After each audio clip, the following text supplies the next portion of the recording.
Welcome to T-SAT. Disaster management విపత్తుల నిర్వహణలో భాగంగా ఈరోజు టాపిక్లో భూకంపాల గురించి చర్చించడం జరుగుతుంది. ఎర్త్క్వేక్స్ అనేటివి ఎటువంటి ముందస్తు ఇన్ఫర్మేషన్ లేకుండా, రాత్రి పగలు మధ్యాహ్నం తేడా లేకుండా ఎప్పుడైనా రావచ్చు. విపత్తుల్లో అత్యంత విధ్వంసకరమైన వాటిలో భూకంపాలు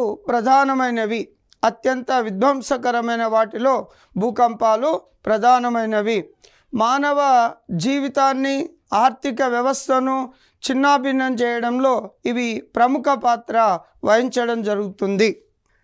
అత్యంత విధ్వంసకరమైన సహజ వైపరీత్యాలలో భూకంపాలు ఒకటి.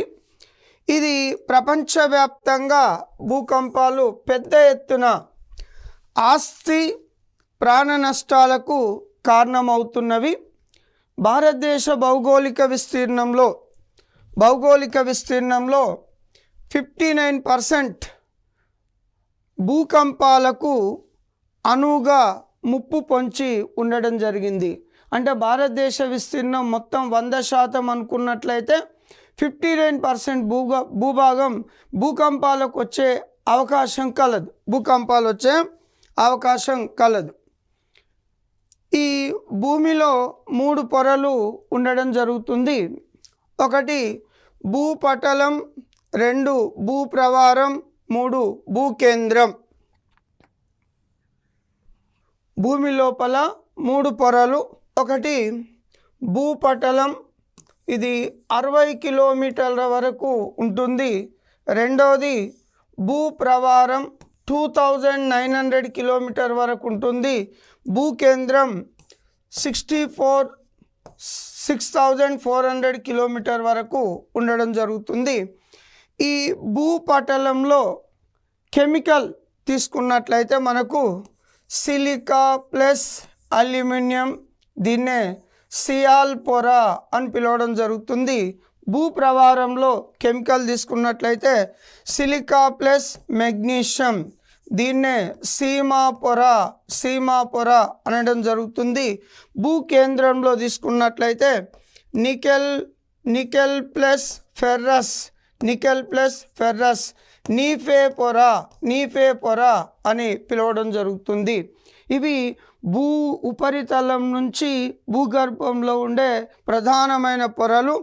భూపటలం, భూప్రవారం, భూకేంద్రం, లేదా కెమికల్గా తీసుకున్నట్లయితే సియాల్ పొర, సీమా పొర, నీఫే పొర అనేటివి 3 ప్రధానంగా ఉండడం జరుగుతుంది.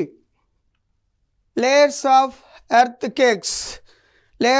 ఎర్త్క్వేక్స్ తీసుకున్నట్లయితే ఈ విధంగా మ్యాప్లో మనకు చూపించడం జరుగుతుంది. భూపటలం ఇది ఘన స్థితిలో ఉంటుంది.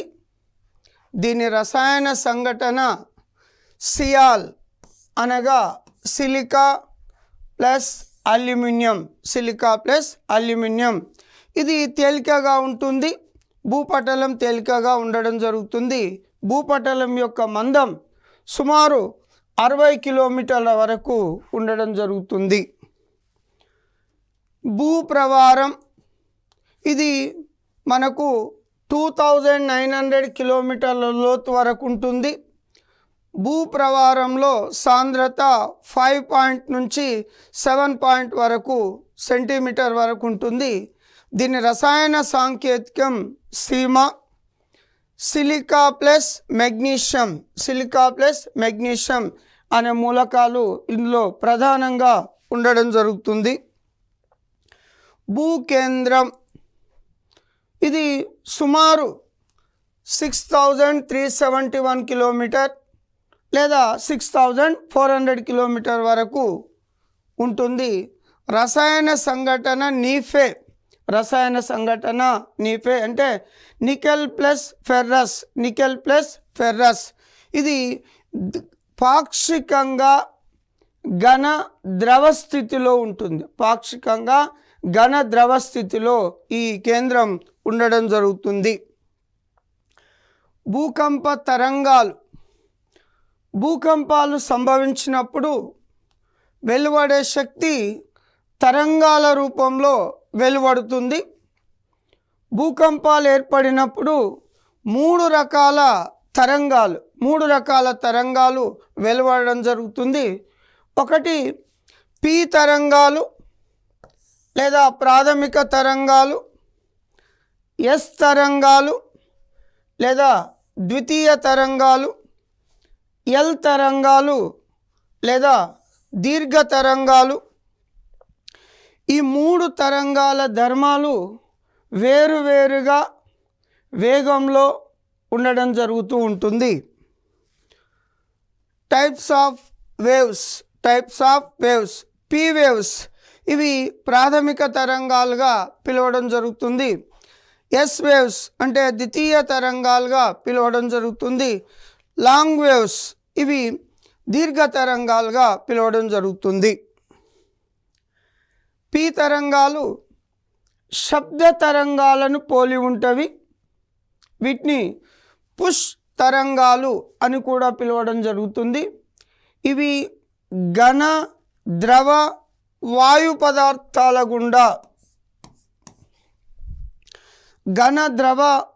పదార్థాల గుండా కూడా ప్రయాణించడం జరుగుతుంది. వీటి వేగం అవి ప్రయాణించే శిలలను బట్టి ఉండడం జరుగుతుంది. శిలలు అంటే అగ్నిశిలలు కావచ్చు, లేదా రూపాంతర శిలలు కావచ్చు, లేదా సెడిమెంటరీ శిలలు కావచ్చు. శిలల వేగాన్ని బట్టి ఉండడం జరుగుతుంది. సెకన్కు 5 నుంచి 13.8 కిలోమీటర్ల వరకు వీటి వేగం ఉండడం జరుగుతుంది. ఎస్ తరంగాలు ఇవి ద్రవ పదార్థాల గుండా ప్రయాణించవు. ఇవి కాంతి తరంగాలను పోలి ఉండడం జరుగుతుంది. ఇవి లంబంగా ప్రయాణించడం వల్ల భూమిపై విపరీతమైన నష్టాన్ని కలిగిస్తవి. అంటే ద్రవ పదార్థాల గుండా ప్రయాణించక ఓన్లీ ఘన పదార్థాల గుండా ప్రయాణించడం వల్ల భూమిపైన విపరీతమైన నష్టాన్ని కలుగజేయడం జరుగుతూ ఉంటుంది. సెకండ్కు 3.2 కిలోమీటర్ నుంచి 7.2 కిలోమీటర్ వరకు ఉంటుంది. ఎల్ తరంగాలు ఇవి ఘన ద్రవ వాయు పదార్థాల గుండా ప్రయాణిస్తాయి. పీ తరంగాల మాదిరిగా ఘన ద్రవ వాయు పదార్థాల గుండా ప్రయాణిస్తాయి. ఈ భూపటలం ద్వారా వర్తులాకారంలో ప్రయాణించడం జరుగుతుంది. వీటిని భూతల తరంగాలు అని కూడా పిలుస్తాం. వీటి వేగం సెకండ్కు 4 నుంచి 4.3 కిలోమీటర్ల వరకు ఉంటుంది. ఇవి కాంతి కిరణాల పరావర్తనం వక్రీభవన సూత్రాలకు అనుగుణంగా ఉండడం జరుగుతుంది. భూకంపంలో 2 భాగాలు ఉంటవి. ఒకటి భూకంపంలో 2 భాగాలు ఉంటవి. ఒకటి భూకంప నాభి అంటే భూకంపం ప్రారంభమయ్యే ప్రాంతం.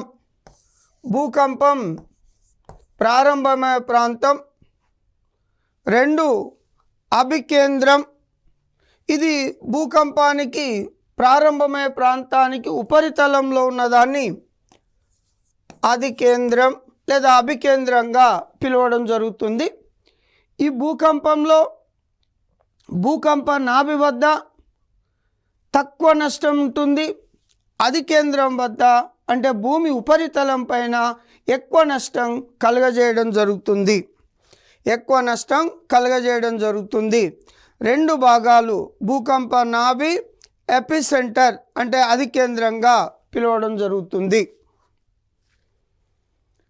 భూకంప నాభి అంటే భూకంపం ఏర్పడిన స్థానాన్ని భూకంప కేంద్రం లేదా భూకంప నాభి లేదా భూకంపం ఉద్భవించే అంతర్భావ బిందువును నాభిగా పిలవడం జరుగుతుంది. ఇది భూగర్భంలో ఉంటుంది. భూకంప నాభికి భూమి ఉపరితలం పైన గల కేంద్రాన్నే అభికేంద్రం అంటాం. సాధారణంగా భూకంపాలు భూమి ఉపరితలంగా పిలువబడే భూపటలంలో ఆకస్మికంగా కలిగే చలనాల వలన భూకంపాలు సంభవించడం జరుగుతూ ఉంటుంది. భూకంపాలను అధ్యయనం చేసే శాస్త్రాన్ని సిస్మాలజీ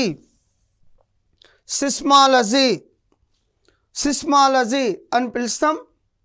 భూకంపాలు సంభవించడానికి కారణాలు: ఒకటి ఉపరితల కారణాలు, అంటే భూపటలంలో భూమి ఉపరితలం పైన వచ్చే కారణాల వలన భూకంపాలు సంభవించడం జరుగుతుంది.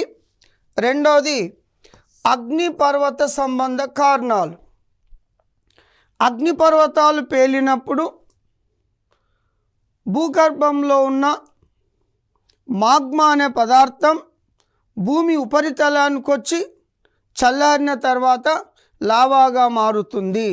అటువంటి సందర్భంలో కూడా భూకంపాలు సంభవించడం జరుగుతుంది.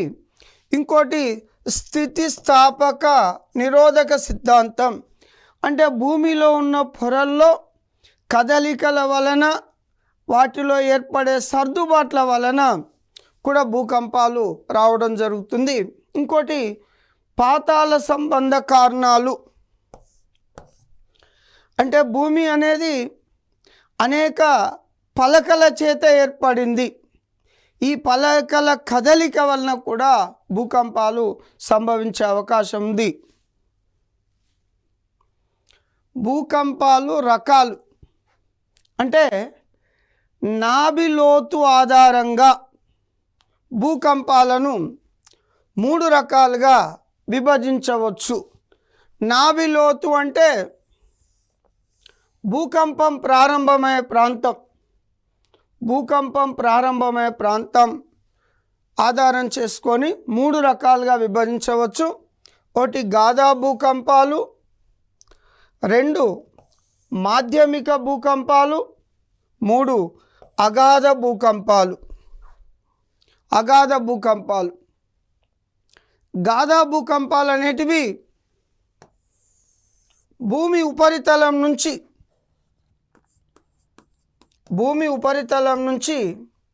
60 కిలోమీటర్ల వరకు వ్యాపించి ఉంటాయి. ఈ భూకంపాలు అనేటివి చాలా తరచుగా సంభవిస్తూ ఉంటాయి.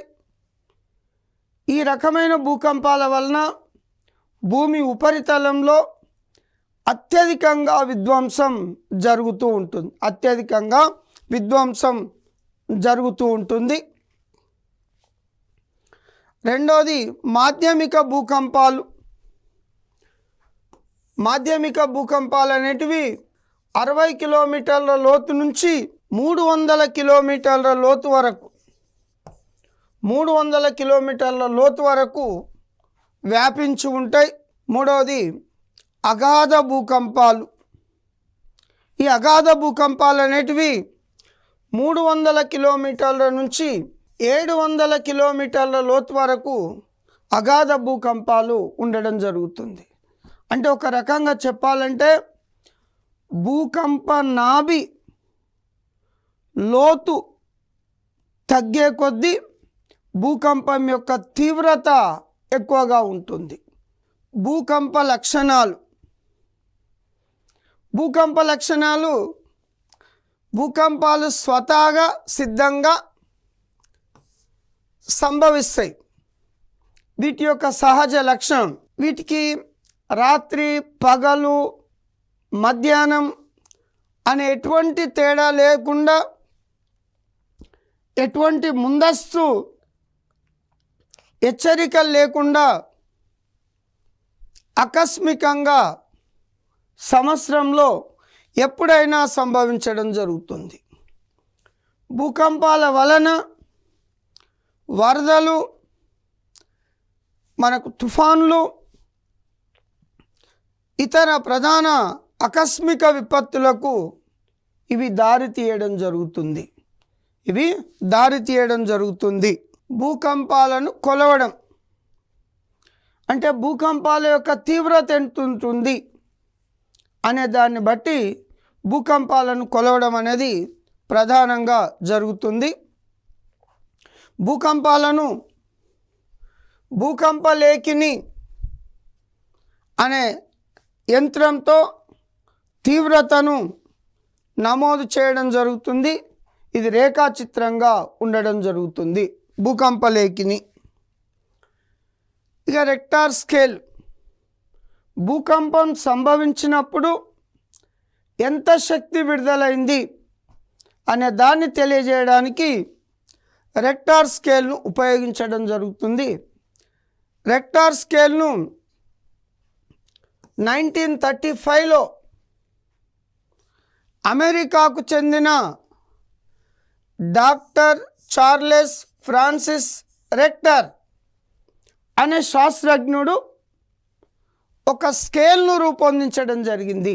ఈ రెక్టార్ స్కేలు భూమిలో తరంగ ధైర్యం ఆధారంగా పట్టికను రూపొందించి ఈ రెక్టార్ స్కేల్ పైన 0 నుంచి 9 వరకు అంకెలు ఉంటాయి. దీన్ని 10 వర్గాలుగా విభజించడం జరిగింది. 10 వర్గాలుగా విభజించడం జరిగింది. ఇది మనకు రెక్టార్ స్కేల్ను చూపించడం జరుగుతుంది. ఇక భూకంప పరిమాణం, విడుదలైన శక్తి మొత్తాన్ని సిస్మోగ్రాఫ్ను ఉపయోగించి నిర్ధారించడం జరుగుతుంది. సిస్మోగ్రాఫ్ ఇంతవరకు రెక్టార్ స్కేల్ పైన నమోదైన అతిపెద్ద భూకంపం ఒకటి 9.25 మొదటిది. ఇది 1960లో చిలీలో సంభవించింది. రెండవది అమెరికాలోని అలాస్కా రాష్ట్రంలో 1965లో నమోదు కావడం జరిగింది. ఇంతవరకు నమోదైన భూకంపాలలో 9 పైన నమోదైన భూకంపం అతి పెద్దది. ఇది చిలీలో సంభవించడం జరిగింది. ఇది సిస్మోగ్రాఫ్, భూకంపాలను నమోదు చేసే చిత్రం. భూకంపాలను నమోదు చేసే చిత్రం సిస్మోగ్రాఫ్. ఇటీవల కాలంలో రెక్టార్ స్కేల్ పైన 9.0 అంతకంటే ఎక్కువ తీవ్రతతో సంభవించిన భూకంపం జపాన్లోని 2011లో మార్చిలో సంభవించింది. భూకంప తీవ్రత రెక్టార్ స్కేల్ పైన 9.0గా నమోదు కావడం జరిగింది. జపాన్లో ఈ భూకంపం సంభవించినప్పుడు సునామీ ప్రకటించడం జరిగింది. సునామీ కారణంగా జపాన్లో ఉన్న ఫుకుషిమా న్యూక్లియర్ రియాక్టర్ బ్లాస్ట్ కావడం జరిగింది. భూకంపమే పెద్ద నష్టం అనుకుంటే దానివల్ల సునామీ సంభవించింది. సునామీ పెద్ద నష్టం అనుకుంటే న్యూక్లియర్ రియాక్టర్ బ్లాస్ట్ కావడం జరిగింది. ఆ విధంగా విపత్తులు అనేటివి ఒకదాని తర్వాత ఒకటి ఒక ట్రైన్ లాగా ప్రయాణించడం జరుగుతూ ఉంటుంది. భూకంప విస్తరణ మండలాలు. ప్రపంచవ్యాప్తంగా భూకంపాలకు సంభవించిన విస్తరణ మండలాలు తీసుకున్నట్లయితే ప్రపంచంలో ప్రపంచ పటం చూసినట్లయితే మీరు 5 నుంచి 6 ప్రధాన పలకల చేత విభజించబడి ఉంటుంది. ప్రపంచంలో భూకంప ప్రమాదం లేని ఖండం ఆస్ట్రేలియా. అయితే ఇటీవల ఆస్ట్రేలియాలో కూడా భూకంపాలు సంభవించడం జరుగుతూ ఉంటుంది. ఇక అగ్నిపర్వత ప్రాంతంలో కొత్తగా ఏర్పడుతున్న వలి పర్వత ప్రాంతంలో సాధారణంగా భూకంపాలు విరివిరిగా సంభవిస్తూ ఉండడం జరుగుతుంది. ప్రపంచవ్యాప్తంగా భూకంపాలు సంభవించే మ్యాప్. ప్రపంచంలో అత్యధికంగా భూకంపాలు పసిఫిక్ మహాసముద్రం చుట్టుపక్కల ప్రాంతంలో సంభవిస్తాయి. పసిఫిక్ మహాసముద్రాన్ని అందుకనే రింగ్ ఆఫ్ ఫైర్ పసిఫిక్ అగ్నివలయం, పసిఫిక్ అగ్నివలయం, రింగ్ ఆఫ్ ఫైర్, పసిఫిక్ అగ్నివలయంగా పిలవడం జరుగుతుంది. రింగ్ ఆఫ్ ఫైర్, పసిఫిక్ అగ్నివలయంగా పిలుస్తాం. ఎందుకంటే పసిఫిక్ మహాసముద్రంలో అనేక అగ్నిపర్వతాలు ఉన్నాయి. దానివల్ల పసిఫిక్ మహాసముద్రం చుట్టుపక్కల ప్రాంతంలో అత్యధికంగా భూకంపాలు సంభవించే అవకాశం ఉంది. అందుకనే పసిఫిక్ను రింగ్ ఆఫ్ ఫైర్, పసిఫిక్ అగ్నివలయంగా పిలవడం జరుగుతుంది. రెండో అత్యధికంగా భూకంపాలు సంభవించే ప్రాంతం మిడ్ ఓషియన్ రిడ్జ్, అంటే అట్లాంటిక్ మహాసముద్రంలో మిడ్ ఓషియన్ రిడ్జ్ అనే ప్రాంతం రెండవ అత్యధికంగా భూకంపాలు సంభవించే ప్రాంతంగా దీన్ని పిలవడం జరిగింది.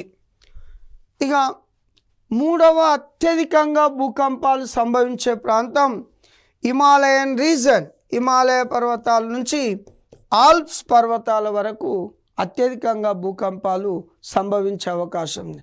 ఎందుకంటే హిమాలయ పర్వతాలు ఇవి నవీన మృత పర్వతాలు, ఆల్ప్స్ పర్వతాలు కూడా నవీన మృత పర్వతాలు కాబట్టి ఇక్కడ కూడా భూకంపాలు వచ్చే అవకాశం అత్యధికంగా ఉండడం జరిగింది. పసిఫిక్ మహాసముద్రం చుట్టూ పరివేష్టితమై ఉండే మండలం ఫస్ట్ ప్లేస్. రెండవది ట్రాన్స్ ఏషియాటిక్ మధ్యధరా మండలం, అంటే మధ్యధరా సముద్రం చుట్టూ ఉండే ప్రాంతం. ప్రపంచంలో హిమాలయ పర్వతాలతో పాటు ఆల్ప్స్ పర్వతం నుండి కాకస్ పర్వతాల మీదుగా హిమాలయాలు మరియు పశ్చిమ ఇండీస్ దీవుల వరకు విస్తరించిన ప్రాంతంలో 20% భూకంపాలు సంభవించే అవకాశం ఉంది. ఈ ప్రాంతంలోకే రావడం జరుగుతుంది. ఇక భారతదేశంలో భూకంపాలు, భారతదేశం మొత్తం భూభాగం 100% అనుకున్నట్లయితే 59% భారత భూభాగం ఒక మధ్యస్థ నుంచి తీవ్ర భూకంపాల ముప్పు కలిగి ఉండడం జరిగింది.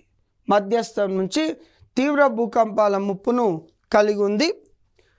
ప్రస్తుతం భారతదేశ మ్యాప్ ప్రకారం 59% భూభాగం భూకంపాలకు గురయ్యే ప్రాంతంగా ఉండడం జరిగింది. అత్యంత తీవ్రమైన భూకంపాలు సంభవించే అవకాశం ఉన్న ప్రాంతం హిమాలయన్ రీజన్, హిమాలయ పర్వతపాద ప్రాంతాలు.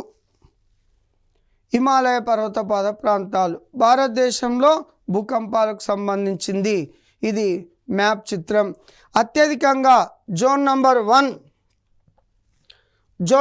1 తీసుకున్నట్లయితే ఇది భూకంపాల తీవ్రత తక్కువగా ఉన్న ప్రాంతం, అంటే రెక్టార్ స్కేల్ పైన వీటి యొక్క తీవ్రత తక్కువగా నమోదు కావడం జరుగుతుంది. జోన్ నంబర్ 2, ఈ జోన్ నంబర్ 2 ఈ ఏరియా భూకంపాల తీవ్రత కొద్దిగా ఎక్కువగా ఉండడం జరుగుతూ ఉంటుంది. జోన్ నంబర్ 3 తీసుకున్నట్లయితే అస్సాం ఆ ప్రాంతం. దేశంలో అత్యధికంగా భూకంపాలు సంభవించే అవకాశం ఉన్న రాష్ట్రం అస్సాం. దేశంలో ఎక్కువ భూకంపాలు సంభవించే అవకాశం ఉన్న ప్రాంతం హిమాలయన్ రీజన్.